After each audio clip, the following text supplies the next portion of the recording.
es grabar. Bien.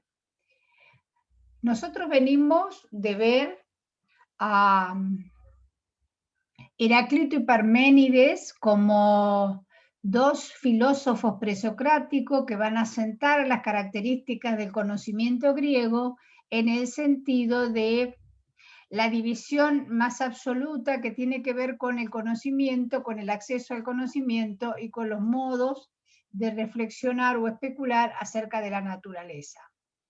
En el caso de Pitágoras, va a aparecer una figura más importante que es la religión. Hasta ahora nosotros veníamos viendo el mundo místico, posteriormente el mundo poblado de dioses de los griegos, politeísta, pero en Pitágoras va a aparecer el orfismo, que es una religión que aún persiste y que muchos de esos, muchos de aquellos que profesan esta religión viven en Brasil, tienen colonias completas y siguen practicando la misma, y que tiene que ver con festejar la vida y festejar la pureza del espíritu en el sentido de la mesura extrema. Cuando nosotros hablamos de Pitágoras, estamos haciendo referencia a un filósofo que llevaba una vida asceta.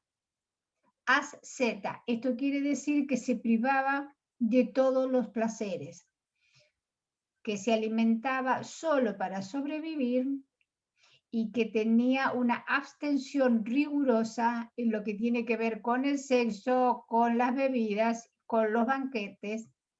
Es más, Pitágoras fue conocido y reconocido por el hecho de considerar que la filosofía como búsqueda obligaba a un retiro de la vida pública y a estar en la más pura serenidad en función de lograr la tranquilidad del espíritu. Para Pitágoras va a ser fundamental lograr la tranquilidad del espíritu. Dice el autor, en efecto, los pitagóricos tienen en común con los órficos, o sea, aquellos que adoraban a los dioses del orfismo, que tenían figuras humanas y que tenían su referencia en la naturaleza. Y lo que más relevante aparece acá en la idea del origen divino, va a hablar Pitágoras del alma. El alma en Pitágoras va a ser un punto central porque él comienza a dividir el alma como pura, ¿sí? El alma mesurada, el espíritu equilibrado, distinto del pecado original que el alma debe pagar para liberar al cuerpo de los deseos.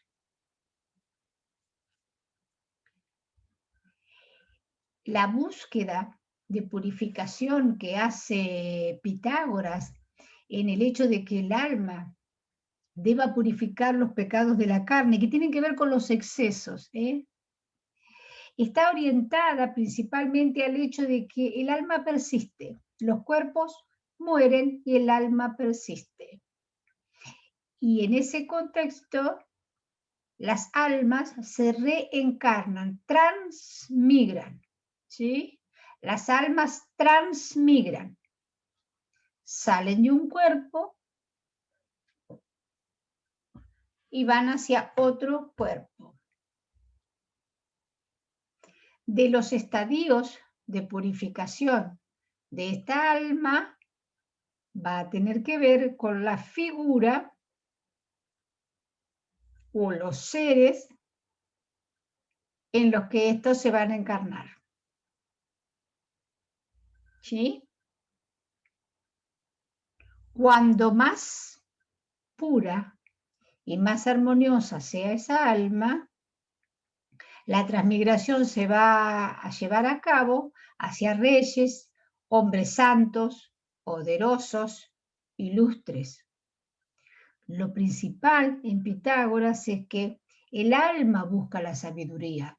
El alma, no el logos. El alma busca la sabiduría y el logos es un medio para lograrlo.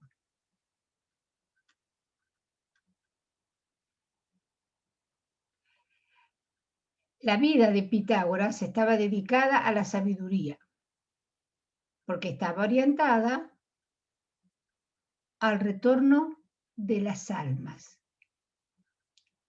Y lo que perseguía era que la filosofía,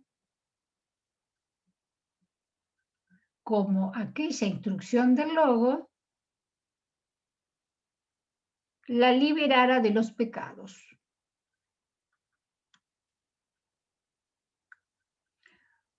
Se ha llegado a decir que la filosofía pitagórica se confunde con el orfismo en muchos de esos aspectos.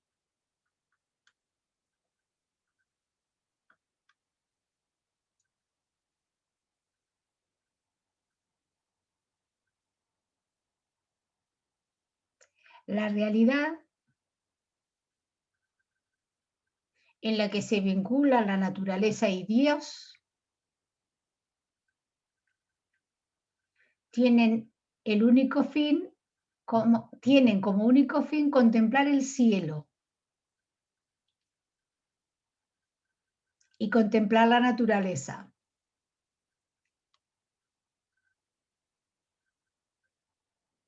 En esta vinculación o conjunción entre contemplar el cielo y contemplar la naturaleza, la doctrina de la inmortalidad y la transmigración se vinculan, y escuchen bien, con el ciclo de las cosas. Se vinculan con el ciclo de las cosas.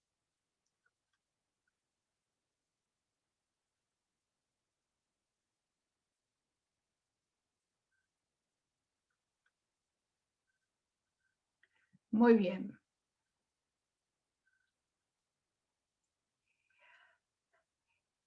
Del orfismo parte la idea de que el alma es inmortal y que la misma transmigra a otra especie animal.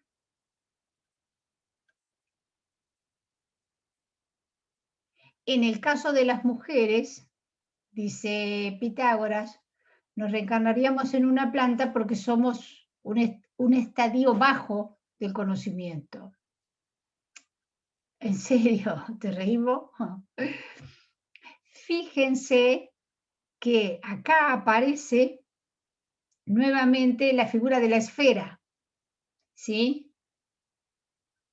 Dice, la esfera también afirma la armonía del movimiento de los astros. Y acá aparece el centro de la doctrina pitagórica, que es la música.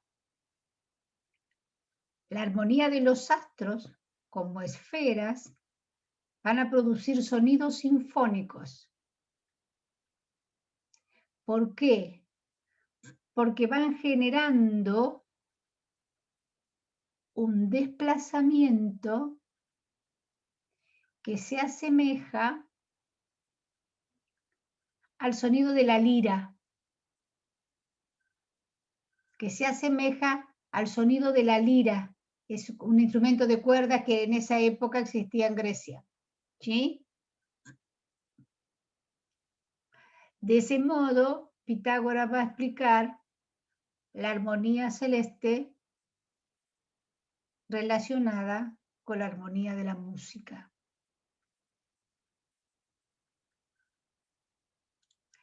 Cuando Pitágoras habla de los cuerpos celestes, va a dar por lugar, todavía no llegamos, pero después lo vamos a ver, a los números, ¿sí? Le va a dar lugar a los números.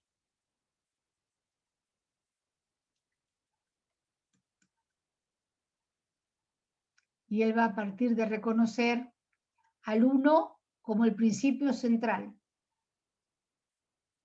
En ese caso se asemeja a Parménides, más racionalista. El uno compuesto por múltiples,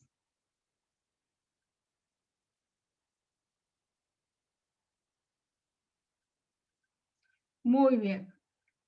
Entonces, siguiendo estas cosas y las velocidades entre sí, pero las proporciones sinfónicas, lo decía de la música. Bien, lo que nosotros tenemos que recordar de Pitágoras es que el solo hecho de mencionar la escala musical siguiendo aquellas notas que se expresaban en la lira le va a permitir acceder a los números. En la perfección, en el punto clave va a estar el número 1. Y este 1 está compuesto por múltiplos. ¿Sí? Solo los números primos van a ser valiosos para Pitágoras.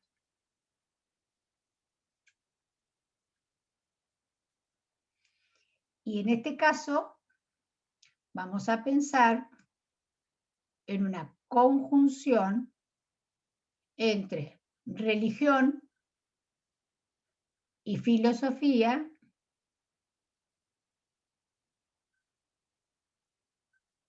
y la naturaleza expresada en la armonía,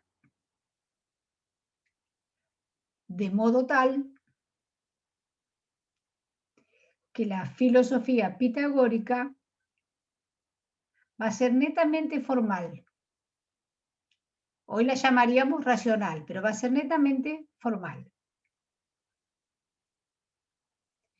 Con Pitágoras podemos decir que se inicia las matemáticas, pero también un nuevo orden de explicación del cosmos. ¿Por qué? Porque el cosmos va a estar concebido como un todo armónico. No se va a andar con la idea de que ¿sí? Nace, perece, cambia y transmuta, sino que en Pitágoras todo se va a dar secuencialmente.